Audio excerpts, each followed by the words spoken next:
Yo, what's up mga ka-classic? So ngayong araw nga ay bubuin na nga natin tong Yamaha SA na pinakahihintay nyo. So ito nga yung Yamaha SA na kinalas na natin, pinutulan at wineldingan. At naikabit na rin natin dito yung U-bend. At syempre bago natin umpisan to, ipapakita muna natin yung kondisyon ng unit nung nakalas natin. Let's go! Matol, anong ginagawa nyo dyan? Basta namin ito, tol. Yung gusto mo namin bakasin. SA ito, di ba? Oo. Ba't ganyan sa yung arm? Pwede pa yan. Pwede pa ba yan? Oo, pwede pa yan. Pwede yan eh. Ano bang diskarte ba dyan? Ito, masilya na to. Mamasilyain natin no, sa Kaya pa ba ito masilya? Punta ka isang lata dyan, di ka siya. Ang laki dyan, oh. Wala ka na to. Wala. Pero may ikot na. So, okay na yan. Ito. Ano? Kinakain ng kalawo. Ayan na. Ano to, hindi na yung bakal, lupa na yun to. Lupa na to, hindi na yung bakal. Kaya pa nang masilya yan. Opo. Joke lang mga ka-classic. Meron na siyang swing arm dito. Ayan. Papalitan na natin ng swing arm. Second hand lang to. Pero re-repaint pa rin natin to. Ito na yung Yamaha SA at ngayon bubuin na natin dahil natapos naman na natin na pinturahan lahat ng mga pyesa niyan. So andyan na rin yung mga gulong at ready na rin yung mga pyesa niyang ikakabit. So let's go, umpisa na natin.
Ayun, ipakita naman na natin yung resulta. So, sound check naman natin at road test na natin to.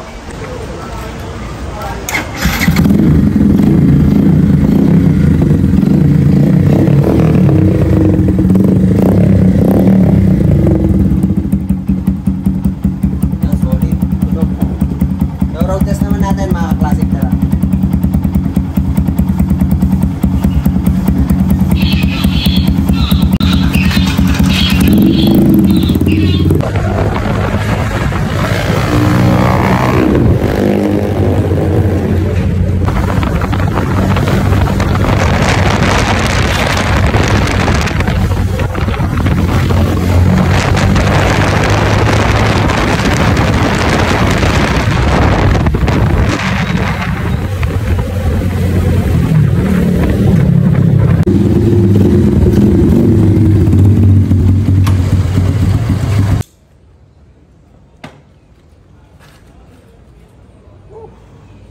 So yan mga ka-classic, tapos naman na natin ma-road test at hanggang doon na lang din yung video. Sa mga gusto magpagawa, mag-PM na lang po kayo dito sa Facebook page natin or tumawag kayo or bumisita kayo dito sa shop.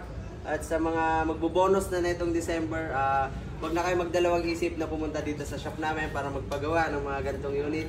So hanggang doon na lang mga ka-classic and peace out.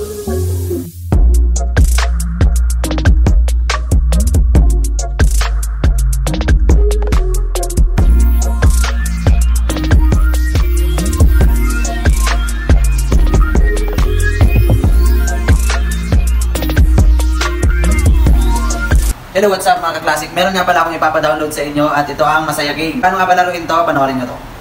So ayun mga ka-classic, kapag nakapag-download na kayo ng Masaya Game, pindutin nyo lang yung register dyan at ito na yung magpapakita. So ilagay nyo yung number nyo dyan, yung password, yung verification code at itong referral ID. At kapag nakapag-register na kayo, pwede na kayong mag-login. So ilagay nyo lang yung number nyo dyan at yung password na ginawa nyo. So ayan, nabuksan na natin yung Masaya Game at dito makikita nyo yung monthly income na pwede nyong kitain. At meron din tayo ditong daily bonus. So i-claim nyo lang yan mga ka-classic. Isa na rin natin maglaro dito. Try natin tong Dragon Tiger. So ganyan, i-click nyo lang yan. At mabilis lang tumaya dito mga ka-classic. At madali lang din manalo. So taya lang kayo dyan. Pili lang kayo Dragon or Tiger. At ilang seconds lang mga ka-classic. Mag-i-start na siya. So ayun, tataya lang kayo dyan. At ayun mga ka-classic, Dragon yung nanalo. So ayun, ganun lang kabilis. At i-try naman natin yung paborito kong laro dito mga ka-classic, yung color game. So ayan, pindutin mo lang color game. At diretso ko na mapupunta rito. At try natin tumaya sa dilaw mga ka-classic. At ayun, may lumabas na dilaw mga ka-classic. So ganun lang kabilis tumaya. So download nyo na tong Masaya Game mga ka-classic at sabay-sabay tayo manalo dito. Marami pang laro dito mga ka-classic na pwede nyong laruin. So ayun, paano nga ba mag-cash in? So pindutin nyo lang yung plus sign na yan at pwede na kayong pumili dito kung magkano yung ipapasok nyo na pera para makapaglaro kayo. At meron din ditong tutorial kung paano mag-cash in. So ayan siya. At kapag nanalo naman kayo ay pindutin nyo lang tong withdraw na to. So pipindutin nyo to at ilalagay nyo lang yun sa Gcash nyo. So ayun, mabilis lang na agad. Pwede nyo na agad may labas yung pinanalunan nyo. So ganun lang kadali mga ka-classic. Ano pang inaantay nyo? I-download nyo na tong Masaya Game. At hanggang doon na lang mga ka-classic. Kita-kits na lang sa next video. Peace out.